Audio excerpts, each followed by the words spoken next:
điệp thu bây mất chỉ tì rọp an chẳng ngại chết mà tệមនុស្សចាស់នៃសមុទ្រថ្ងៃនេះយើងជួបគ្នាម្ដងទៀតនិយាយអំពី FBI ដែលចុះទៅនៅប្រទេសកម្ពុជាយើងតើមានព្រឹត្តិការណ៍កើតឡើងបាទយើងនឹងជម្រាបជូនបាទបច្ចុប្បន្នភាពនៅប្រទេសកម្ពុជារបស់យើងណាបើចឹងបើយើងថាបន្ទាប់ពីប្រធាន FBI នៃសហរដ្ឋអាមេរិកណា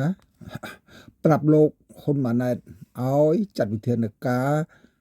លើមេខ្លោងអក្រិតកម្មអនឡាញនៅកម្ពុជាកាលពីថ្ងៃទី22ខែ7ឆ្នាំ2021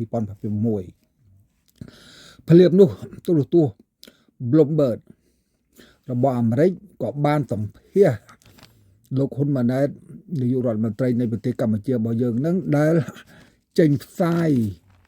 ប្រហែលថ្ងៃមុននោះហើយតាំងពីថ្ងៃទី24ខែ7ឆ្នាំ2022ហ្នឹងបាទផងដែរហើយអំពីរឿង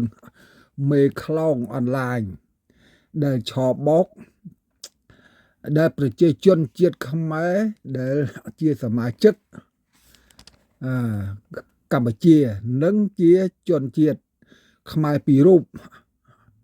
បាទដោយឈ្មោះចំតែម្ដងគឺទី1គឺអុកញ៉ាលីលងផាត់ទី2គឺលោកអុកញ៉ាកុកអានបាទណាហើយលោកហ៊ុនម៉ាណែតប្រាប់ទូរទស្សន៍ Bluebird ពីរឿងមេអក្រិតកម្មអនឡាញឆបោកហ្នឹងរបស់អុកញ៉ាទាំងពីរនាក់នេះគឺជារឿងបកគលពួកគេទាំងពីរកំពុងរកមេធាវីដើម្បីលាងជម្រះការចោទប្រកាន់របស់ពួកគេពីសហរដ្ឋអាមេរិកតើការនិយាយដោះសាររបស់មេដឹកនាំខ្មែរយើងណា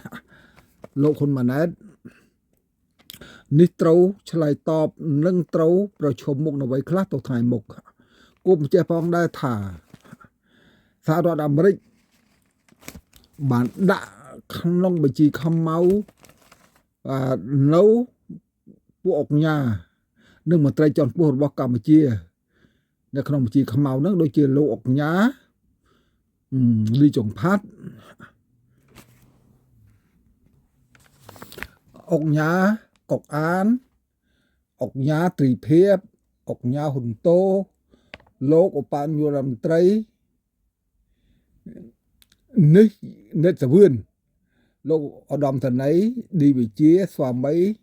អ្នកស្រីហ៊ុនស៊ីណាជាកូនរបស់សម្ដេចហ៊ុនសែនលោករដ្ឋមន្ត្រីសសុខាលោកស្រីជូប៊ុនហេអេងមន្ត្រីជាន់ខ្ពស់នៅក្រសួងមហាផ្ទៃលោកគូចម្រើនអភិបាលខេត្តកណ្ដាលហើយលោកឡុងឌីម៉ង់អភិបាលរងក្រុងព្រះសីហនុជាដើមឡាក់ឧស្សាហកម្មឆបោកអនឡាញដែលមានមូលដ្ឋានធំជាងគេនៅប្រទេសកម្ពុជាបានធ្វើឲ្យប្រជាពលរដ្ឋអាមេរិកចាញ់បោកជាទឹកប្រាក់ច្រើនណាគឺរហូតដល់$10,000 លានក្នុងមួយឆ្នាំណានេះបើតាមរបាយការណ៍របស់ក្រសួងហិរញ្ញវត្ថុអាមេរិកកាលពីឆ្នាំ2024កន្លងទៅអញ្ចឹងឃើញថាយើងសង្គមឲ្យទៀតបើសិនជារដ្ឋសត្វតនៈដែលកម្ពុជាកាន់ការងារប្រទេសជាតិធ្វើ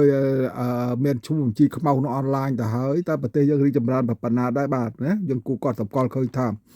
ធម្មតាប្រទេសអ្នកដែលកាន់ការធំនៅស្អាតស្អំក៏ប៉ុន្តែផ្ទុយទៅវិញនៃប្រទេសកម្ពុជារបស់យើងអ្នកធំសិតតែចប់គ្រឿងញៀនតែចប់អនឡាញតែយើងគិតទៅពិចារណាទៅថ្ងៃមុខទៅថាយើងនឹងសង្គមលើមន្ត្រីចង់ពោះអស់ទាំងនោះដែរឬយ៉ាងម៉េចអាហ្នឹងសូមបងប្អូនពិចារណាមើលទៅចិត្តបោះឆ្នោតហើយគួរតែបោះឆ្នោតឲ្យអស់លោកបន្តតម្លៃទៀតឬក៏យើងត្រូវបោះឆ្នោតកុំឲ្យមានអស់លោកហ្នឹងគួរពិចារណាខ្លួនឯងមើលណាបាទមតិមនុស្សចាស់នៃសមុទ្រមិនហ៊ានថាទេតែប៉ុណ្ណឹងទេអរគុណច្រើនបាទជំរាបលា